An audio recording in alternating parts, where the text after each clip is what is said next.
नमस्कार, मैं हूं अनीता पांडे और आप देख रहे हैं पब्लिक की आवाज़ न्यूज। इस वक्त हम विरार पश्चिम वसई विरार शहर महानगर मुख्यालय परिसर में मौजूद हैं। उसी वसई विरार शहर महानगर मुख्यालय के परिसर में जिसको वसई विरार की जनता के टैक्स के पैसों तथा भ्रष्टाचारिता के पैसों से बनाया गया है। आपको बता दें, यहाँ पर आज कुछ लोग आमरण उपोषण पर बैठे हुए हैं। जिस तरीके से वसई विरार और नाला सोपारा में अवैध निर्माणों की भरमार हो रही है, जिस तरीके से दिन प्रतिदिन नाला सोपारा वसई विरार में अवैध बांधकाम बढ़ते जा रहे हैं, उसको लेकर आज ये आमरण उपोषण पर बैठे हैं। हम उनसे बातचीत करेंगे और जानेंगे कि उनका क्या कुछ कहना है और आखिरकार उनका ये आमरण उपोषण कब तक चलने वाला है। क्या कहना चाहेंगे? आज आप यहाँ पर अनशन पर बैठे हुए हैं, विषयों को लेकर बैठे हैं। मैं अवैध बांधकाम, बोगस सीसी, ये दो विषय को लेकर बैठा हूँ। जो प्रभाग समिति F कार्यालय में बड़े पैमाने पे अनधिकृत, वसई विरार में पूरे अनधिकृत बांधकाम चालू है, मगर उसके ऊपर कार्रवाई हो रही है। जो इधर चालू है उधर कार्रवाई हो रही है, मगर पिल्लार में जो नामक है अरशद और शहजाद, ये जो नामक है उनके ऊपर उनके जो वो बांधकाम अलग नाम से वो बांधकाम कर रहे। जब बांधकाम तोड़ने जाते हैं अधिकारी तब वो मौजूद रहते हैं, और अधिकारियों से क्या बातचीत होती है, कौन सी सेटलमेंट होती है, तो वो लोग अधिकारी वापस क्यों आते हैं? क्योंकि क्या होता है, पिल्लार प्रभाग में बड़े पैमाने पे कम से कम लाखों स्क्वायर फुट में ये लोग के बांधकाम चालू है, जिसके ऊपर ना आमदार कार्रवाई कर सकते हैं, ना आमदार की हिम्मत है कार्रवाई करने की। अभी हम गए टाइम में 15 दिन पहले CUC कार्यालय के बाहर भीख मांगो आंदोलन किया था।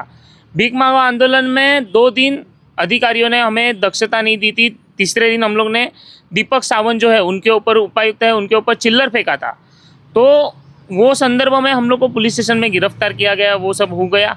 मगर उस आंदोलन में जो हमने विषय लेके बैठे थे, उसमें से एक विषय जो खानीवाड़ा का था 1 लाख स्क्वायर फुट का, तो 1 लाख स्क्वायर फुट वो तोड़ा। उसके बाद पालिका के सामने गाड़ी पहुंची महापालिका की, मगर कार्रवाई ना किए वापस आ गई। ऐसा कहना है कि दीपक सावंत ने 3 लाख रुपए लेकर सेटलमेंट की। भ्रष्टाचारिता का बहुत बड़ा आरोप लगा रहे हैं एक सरकारी अधिकारी पर। सरकारी अधिकारियों पे आरोप लगाना कोई बड़ी बात नहीं, क्योंकि ये सब सरकारी अधिकारी है ना, भ्रष्टाचार में ही डूबे पड़े। क्या हो रहा है, अवैध बांधकाम अगर बांधना हो ना तो किसी एक ठेका अभियंता से मिले, सेटलमेंट किए, अधिकारियों से मिले, बातचीत हुए, अनधिकृत बांधकाम आप बांध सकते हो। ऐसा हम लोग ने स्लोगन भी उधर दिया है। क्योंकि क्या है, ठेका अभियंता भी अभी निलंबित ठेका अभियंता महापालिका ले रही है। क्योंकि क्या है, अभी महानगर पालिका के अधिकारियों को दलाली का जो शौक चढ़ा है, वो दलाली शौक के लिए महानगर पालिका अधिकारी निलंबित अधिकारियों को ले रही है। जैसे कि नाम लिया हमारे कौस्तुभ तामोरे। जो कौस्तुभ तामोरे कई साल पहले निलंबित हुए थे, वो क्या कारण से निलंबित हुए थे आप सबको पता ही है। जो उनके ऊपर भी भ्रष्टाचारिता का आरोप लगा था, कुछ पैसों के लेन देन के मामले में। जरूर वो कुछ बार में एंजॉय कर रहे थे, कई बिल्डरों के साथ मिले थे, पैसों के मामले में मिले थे, तो उनको निलंबित किया गया। अभी उनको ही वापस क्यों लाया गया? और सभी जगह कौस्तुभ तामोरे क्या कर रहे हैं, सभी जगह जा रहा है। यहाँ पे जहाँ पे अवैध बांधकाम चालू है वहाँ पर जा रहा है, और उनको हुल पट्टी दे के आ रहा है कि हम लोग ये बांधकाम तोड़ने आएंगे तो शाम को हमसे मिलिए।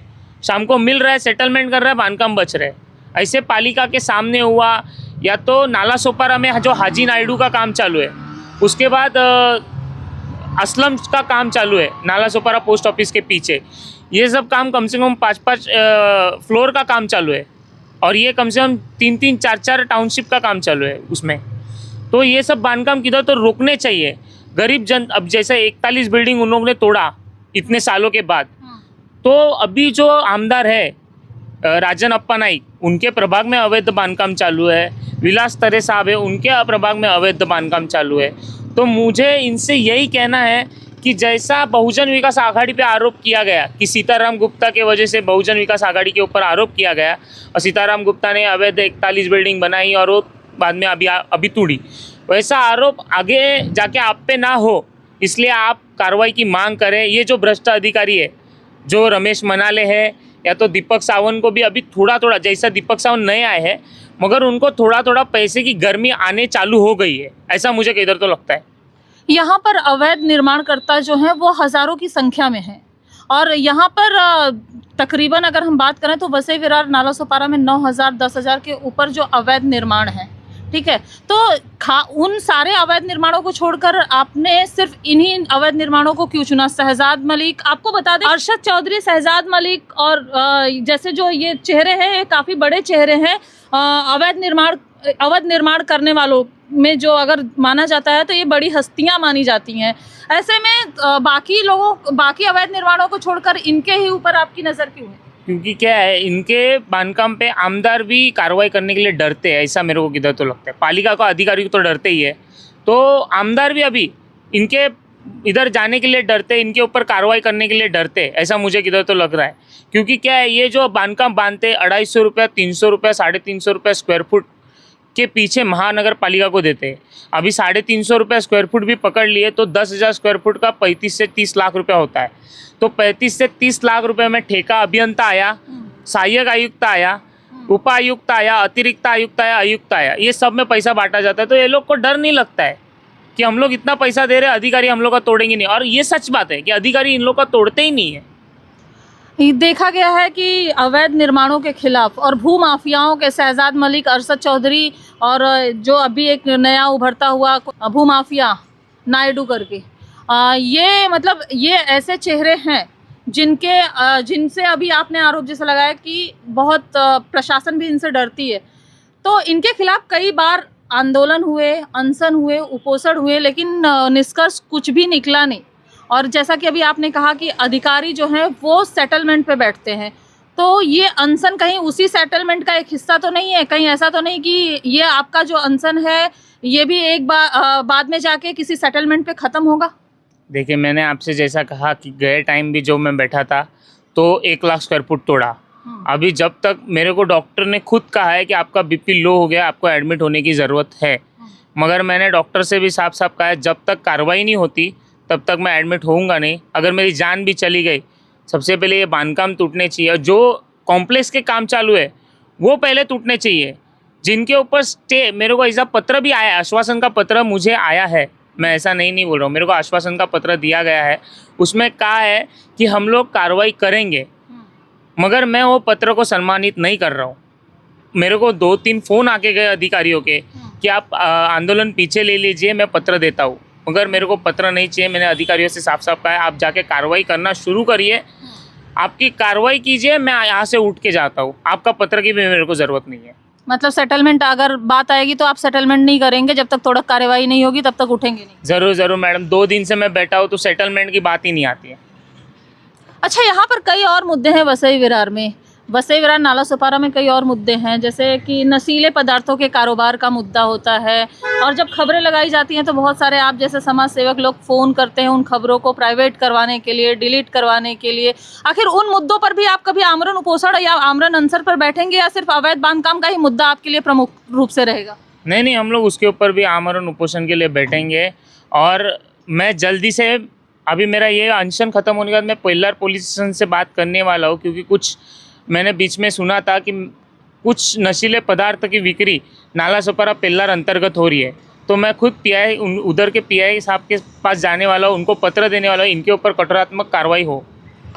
यहाँ पर कुछ और लोग हैं, हम उनसे भी बातचीत करेंगे। क्या कहना चाहेंगे आप? आज आमरण अनशन पर बैठे हैं और दूसरा दिन है आमरण अनशन का, तो यहाँ पर तो जिस तरीके से वसई विरार नाला सुपारा में अवैध निर्माण हो रहे हैं और कहा जाता है कि आरोप पहले बहुजन विकास आघाड़ी पर लगा था कि इनके राज्य में इस तरीके के अवैध निर्माण हुए हैं।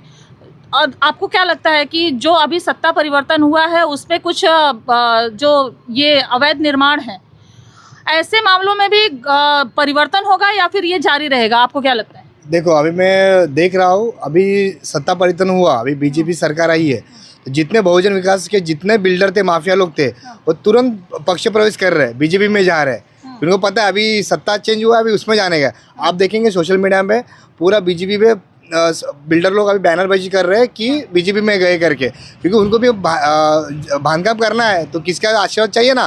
अभी बीजेपी का अभी सिटी का कार्यकाल खत्म हो गया, बीजेपी के हाथ में आया, तो बीजेपी के पास भू माफिया लोग जा रहे हैं कि हमको सहारा दे, तुम हमको बांधकाम कर, तुमको क्या रहेगा, कमीशन मिल जाएगा।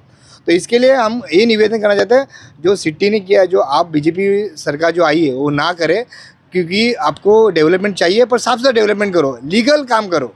भ्रष्टाचार काम मत करो। इनको आप जनता टैक्स पे करती है, इनको सैलरी मिलती है, अपनी गवर्नमेंट को भर के सैलरी देती है, तभी पैसा कम पड़ रहा है इन लोग को।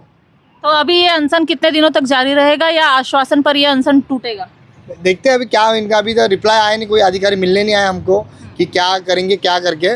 उनका कुछ नहीं, उनको पैसा कमाना है, इनको 2 नंबर का पैसा प्रॉपर्टी बनाना है। तो हम जैसे लोग को अरे देखेंगे नहीं वो। अभी 2 दिन हुआ, अभी तो कोई अधिकारी नहीं आया हमसे मिलने के लिए अभी तक। तो अनशन कब तक तोड़ेंगे? अगर आश्वासन मिल गया तो अनशन तोड़ेंगे या फिर कार्रवाई जब तक नहीं होगी तब तक? स्टार्ट होएगी, हमको पता है कार्रवाई स्टार्ट हुई, हम लोग आश्वासन लेके रुक जाएंगे, पर जितना हमें कंप्लेंट डाला है उस पर प्रॉपर कार्रवाई नहीं होता तब तक हम खड़े रह के कार्रवाई करके लेंगे हम। तो जैसा कि अभी आपने सुना कि ये लोग जो आमरण अनशन पर बैठे हुए हैं, उनका कहना है कि उनकी एक ही मांग है कि जो जिस तरीके से नाला सुपारा वसई विरार में अवैध निर्माण चालू है वो उस पर कार्रवाई की जाए और उस जो ताकि जो गरीब जनता है, क्योंकि देखा जाता है अक्सर कि जिस तरीके से यहाँ पर अवैध निर्माण होते हैं उसके शिकार कहीं ना कहीं जो निचले तबके के, जो मध्यम वर्गीय या उससे भी निचले तबके के लोग होते हैं वो उनके शिकार होते हैं। ये अवैध निर्माण किए जाते हैं, 10 साल 15 साल लोग उसमें रहते हैं और उसके बाद अचानक से उनके घरों पर तोड़क कार्रवाई की तलवार लगाई जाती है और कहीं ना कहीं नुकसान इसमें जो होता है वो आम जनता का होता है। और बात अगर हम करें शहजाद मलिक और अरशद चौधरी जैसे भूमाफियाओं की, तो ये तो सत्य है कि ये जो भूमाफिया हैं ये बिना किसी राजनीतिक संरक्षण के इनकी इतनी हिम्मत नहीं है कि वो इतने बड़े पैमाने पर अनधिकृत जो बांध काम है वो करें, उसको जारी रखें। और आपको बता दें कि बहुजन विकास आघाड़ी जो यहाँ की पहले सत्ता में पार्टी जो थी उसके ऊपर ये आरोप लगे हैं कि सबसे ज़्यादा अवैध निर्माणों की जो सबसे ज़्यादा अवैध निर्माण हुए हैं वो बहुजन विकास आघाड़ी के कार्यकाल में हुए हैं। लेकिन जिस तरीके से सत्ता परिवर्तन होने के बाद भी नाला सुपारा वसई विरार में अवैध निर्माण जारी है, उससे एक बात तो ये तय है कि यदि इसी तरीके से यहाँ पर ये अवैध निर्माण जारी रहे और ऐसे अरशद चौधरी और शहजाद मलिक जैसे भूमाफियाओं दूर नहीं होगा कि जब बीजेपी को भी वही टैग दिया जाएगा कि भूमाफियाओं को संरक्षण देने वाली पार्टी अब बीजेपी बन चुकी है, अपने दावों और अपने वादों से हटकर काम बीजेपी कर रही है, तो कहीं ना कहीं जो वो ठप्पा है वो बीजेपी के माथे पर भी लगेगा। फिलहाल देखना ये होगा कि ये जो लोग आमरण अनशन पर बैठे हैं इनको क्या कुछ आगे आश्वासन मिलता है, किस तरीके की जिन अवैध निर्माणों पर तोड़क कार्रवाई की मांग को लेकर ये बैठे हैं उन अवैध निर्माणों पर कब तक महानगर पालिका के भ्रष्ट अधिकारी कार्रवाई करते नजर आएंगे। फिलहाल आज की इस वीडियो में इतना ही, फिर होगी मुलाकात, तब तक के लिए नमस्कार।